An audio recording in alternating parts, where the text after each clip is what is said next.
estava preparando para vocês, já tinha me preparado essa masterclass para a gente trabalhar esses conteúdos que eu trabalhei até agora. E aí eu estava entre ontem e hoje no Twitter, né, que é uma rede social extremamente tóxica, na verdade, o pessoal treta demais lá. E aí eu me deparei com uma baita briga lá, e até eu estava no meio, já tinham me citado na briga, eu nem sabia. Já tinha artigo meu, que eu tinha publicado, artigo em blog, né? Que já estava sendo usado ali, ou criticado, e gente discutindo. E aí eu peguei o negócio andando, depois eu fui dar uma olhada em algumas coisas, né? E aí a pessoa que estava gerando a principal treta ali, né, junto com os cientistas, ela estava fazendo uma crítica ao consumo, ao uso de opioides, né? Então ela estava falando assim que o uso de opioides era muito perigoso, que trouxe muitos malefícios, né? E que outras terapias alternativas, etc., eram o que deveria ser usado e não deveria ser usado o opioide. E aí ela publicou esse tweet, e aí eu fiquei muito incomodado com o que estava escrito aqui, né? Então olha o que ela escreveu aqui. Um charlatanismo da medicina é indicar opioides contra a dor. Nos Estados Unidos, receitam até para braço quebrado em criança. Depois a gente comenta um pouco sobre isso, que realmente é um ponto importante que foi chamado aqui. E aí ela terminou com uma frase que eu fiquei assim olhando, será que eu estou lendo isso mesmo? Um charlatanismo da medicina é indicar opioides contra a dor. Nos Estados Unidos, receitam até para braço quebrado em criança. Vamos fazer uma pausa aqui, antes de falar de farmacologia, vamos falar de uso racional de medicamentos, tá? Aqui é um ponto importante. Eu não sei se vocês conhecem essa cultura do abuso do uso de opioides nos Estados Unidos, né? Mas que é realmente chocante, né? A primeira vez que me chocou foi quando eu estava lendo um artigo científico sobre o uso de opioides, um relato de caso, e uma criança de 2 anos de idade tinha recebido codeína, que é um opioide, para tratar dor após remover a amígdala, né? A cirurgia de tonsilectomia, de remoção da amígdala, né? E aí eu olhei e falei, nossa, caramba, deram codeína para criança de 2 anos de idade para tratar a dor da remoção da amígdala. Realmente fiquei impactado, porque no Brasil, primeiro que a gente não sai arrancando tonsilas e amígdalas de criança com 2 anos, a gente espera mais tempo, né? Tem mais critério. E segundo, que ninguém dá codeína para criança de 2 anos. No Brasil, você dá sorvete para criança, se tiver doendo, para aliviar. E se tiver dor, febre, essas coisas, se dá um analgésico antitérmico, alguma coisa assim, né? Se dá um ibuprofeno, muitas vezes, um anti-inflamatório leve, né? Que é muito diferente dessa cultura. Então, é realmente assustador a banalização do uso dos opioides, por exemplo. Isso tem que ser combatido e existem formas adequadas de se regulamentar isso. E o Brasil ele vai num caminho diferente dos Estados Unidos nesse ponto, felizmente. O opioide não atua contra a dor, ele apenas dopa a pessoa. O que vocês acham dessa frase? Vocês acham que essa frase está verdadeira ou ela está errada? O que vocês acham que o opioide faz? Opioide, pessoal, morfina, codeína, metadona, fentanil. O que vocês acham? Ele funciona para tratar a dor ou a pessoa para de sentir dor porque ela está dopada, como foi afirmado nesse tweet aqui? Será que é charlatanismo usar opioides no controle da dor? A pessoa aqui, ela não é da área e ela tentou ir muito contra os opioides, e ela tinha os argumentos dela relacionados à banalização do uso, mas ela não entende absolutamente nada da parte farmacológica dos opioides, né? E isso é importantíssimo que a gente tenha essa consciência, porque falar que usar opioides para o controle da dor é charlatanismo é um grande absurdo, né? Inclusive falar que não deveria ser usado, porque tem pessoas que precisam de opioides para um controle adequado de dor, principalmente em alguns contextos no qual é desumano você submeter a pessoa à dor que ela vai sentir.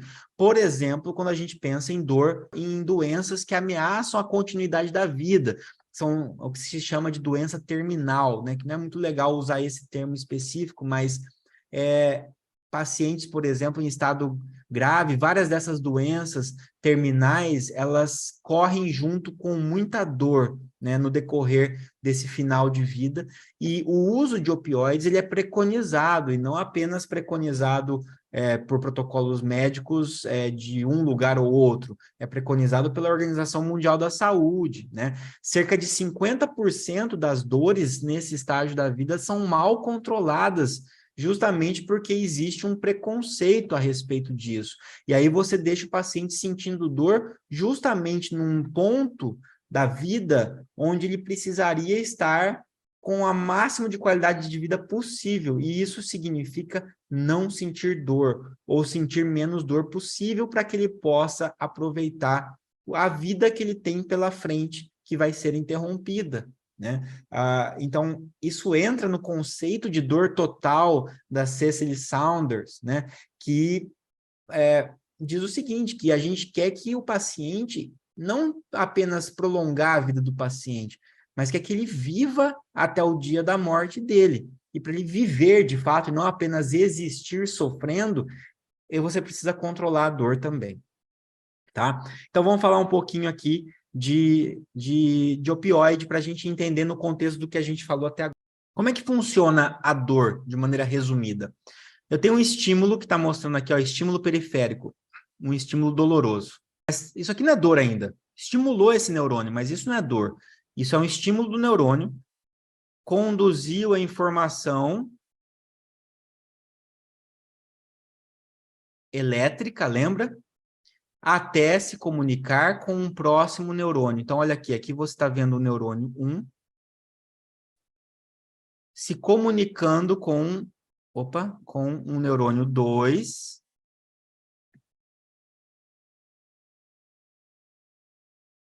que está levando essa informação lá para cima, se comunicando, por exemplo, com um neurônio 3, levando essa informação para cima, se comunicando com o córtex sensorial, onde aí sim, né? Aqui eu vou ter a interpretação como dor.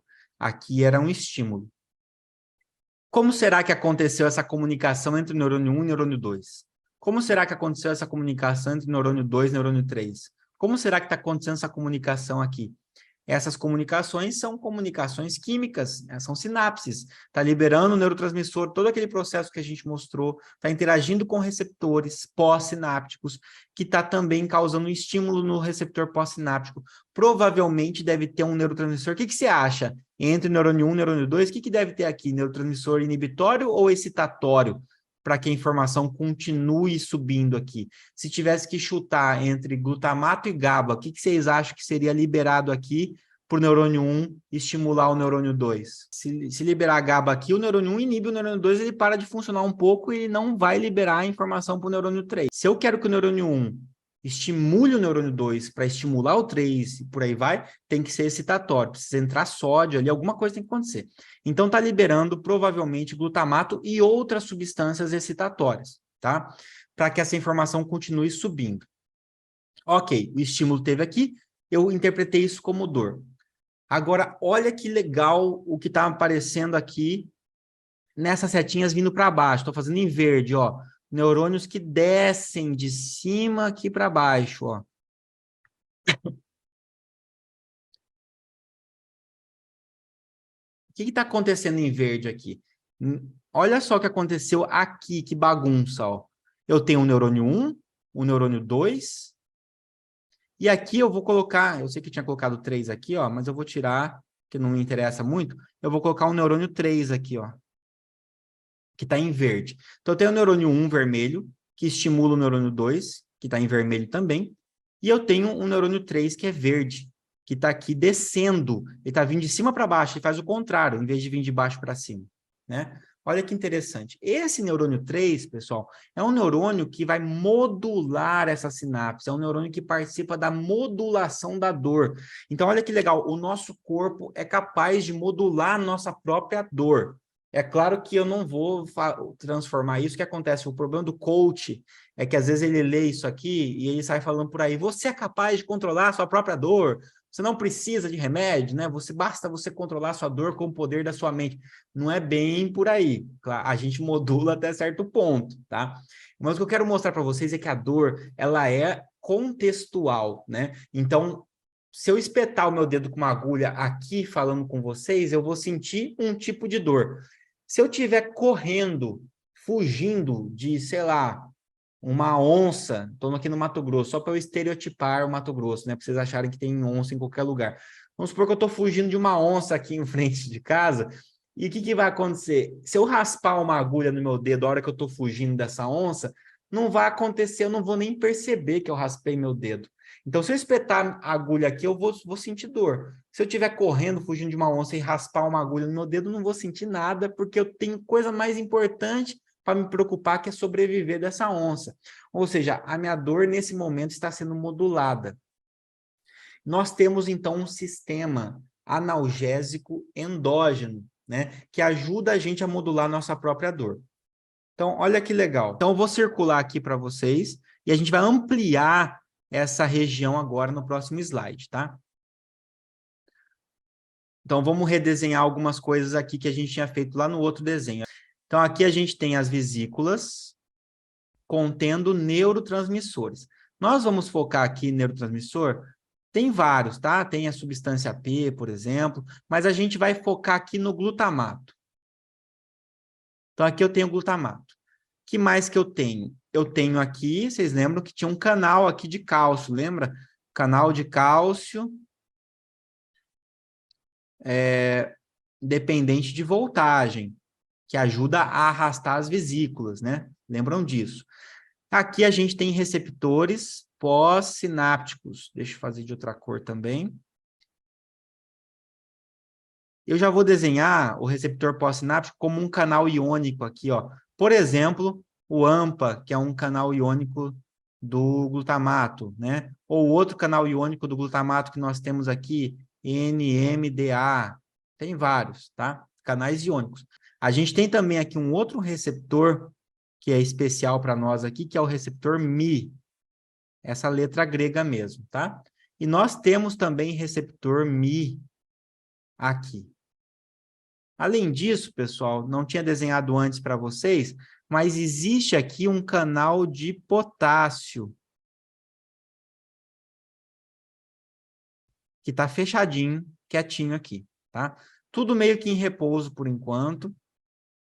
E acho que o que a gente tem aqui é suficiente para a gente poder trabalhar, tá? Então, vamos começar do começo. O que acontece lá no começo? Houve o estímulo que causa dor, certo? Furou o dedo, queimou a mão, sei lá, caiu, teve um estímulo de dor. Esse estímulo de dor promoveu a abertura de canais de sódio o suficiente para promover a abertura de outros canais de sódio que promovem a entrada de sódio ao longo aqui do axônio até chegar na porção terminal, a mudança de voltagem nessa membrana, né? E isso faz com que esses canais de cálcio se abram, como a gente já estudou. O cálcio que está fora acaba entrando. Quando o cálcio que está fora entra, a gente sabe que as vesículas começam a ser arrastadas até chegarem e se fundirem com a membrana. Fundiu com a membrana, abriu aqui, provocou uma abertura, contato do meio da vesícula com a sinapse, o neurotransmissor que está dentro, eu vou fazer ele de outra cor só para que ele consiga ser destacado, tá? O neurotransmissor, que é o glutamato que está dentro, vai ser liberado. Uma vez que ele é liberado, ele interage com os seus receptores, que no caso são canais iônicos de sódio. E aí você promove a abertura desses canais iônicos, o sódio que está fora entra nesses neurônios, nesse neurônio pós-sináptico, começa a entrar mais carga positiva, o que acontece? O neurônio 2 também acaba disparando um potencial de ação que vai levar a informação para cima, que vai fazer a mesma coisa, e que essa informação vai chegar aqui e eu vou sentir como dor, certo? Perceber a importância desse processo, dessa comunicação, para que eu sinta dor, é um processo crucial para que exista a transmissão desse estímulo de dor ao longo do, né, subindo por esse sistema nervoso. Bom, está tendo a transmissão do estímulo de dor.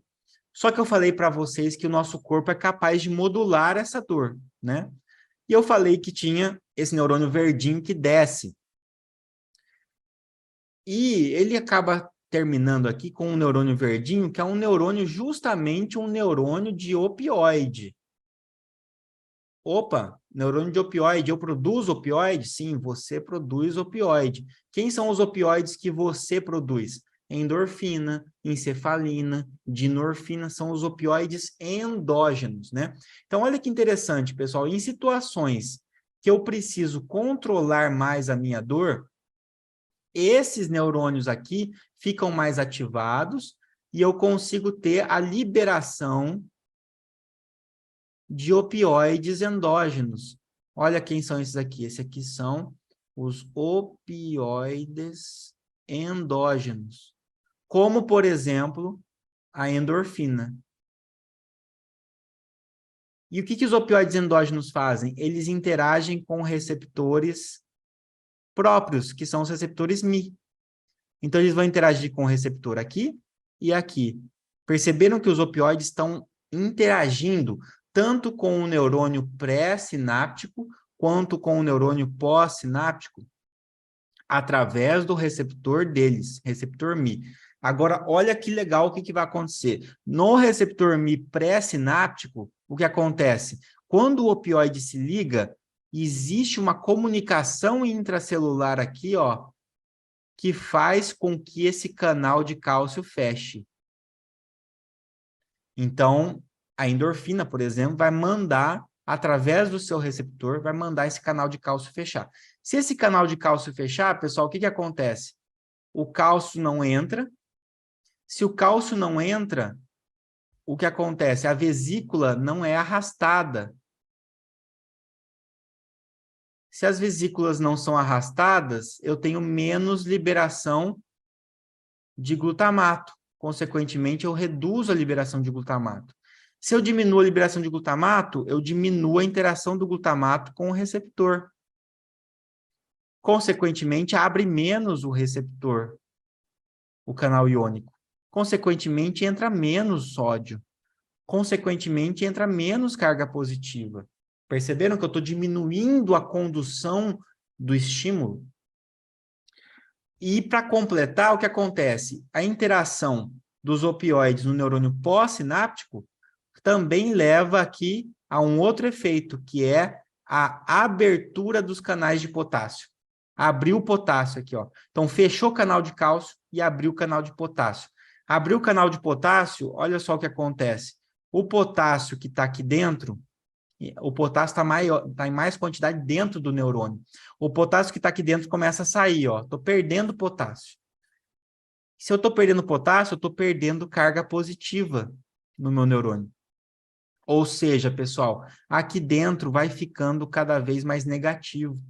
Se ficou mais negativo, se a carga positiva não está entrando, porque eu não estou liberando glutamato, se a carga positiva que eu tinha está indo embora e aqui está ficando negativo, automaticamente, pessoal, diminui a condução dessa informação e diminui a interpretação dessa informação como sendo dor. E com isso, eu diminuo a dor, tá? Vejam que é uma ação, tem uma certa especificidade no sistema de condução de dor.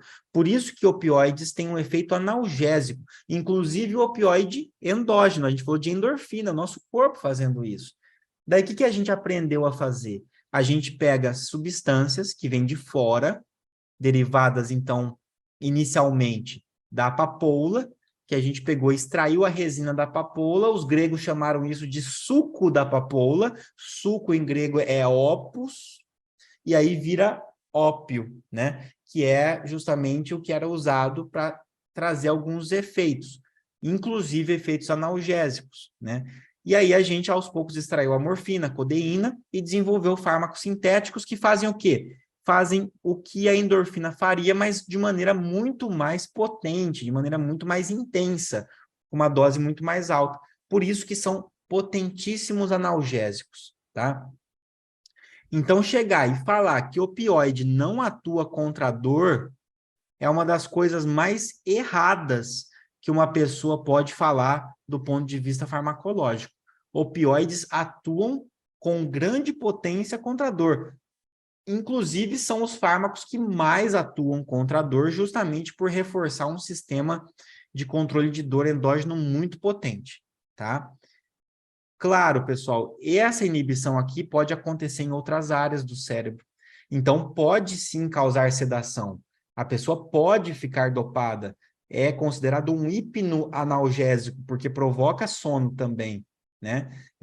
Pode, inclusive, em excesso, provocar diminuição da condução de estímulos, até mesmo da respiração, de neurônios que controlam a respiração. Uma pessoa em overdose de opioide pode ter parada respiratória. Então, não é brincadeira usar opioide.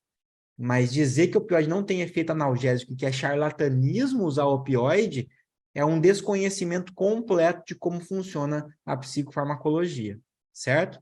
E são medicamentos extremamente necessários para algumas pessoas. O grande problema está na banalização desses medicamentos por alguns profissionais e dependendo das regiões e dos países, você já tem algo muito bem estabelecido culturalmente a respeito disso, no sentido negativo, uma cultura que foi artificialmente criada, induzida pelo marketing, etc. Certo? Mas é uma ferramenta importantíssima e necessária.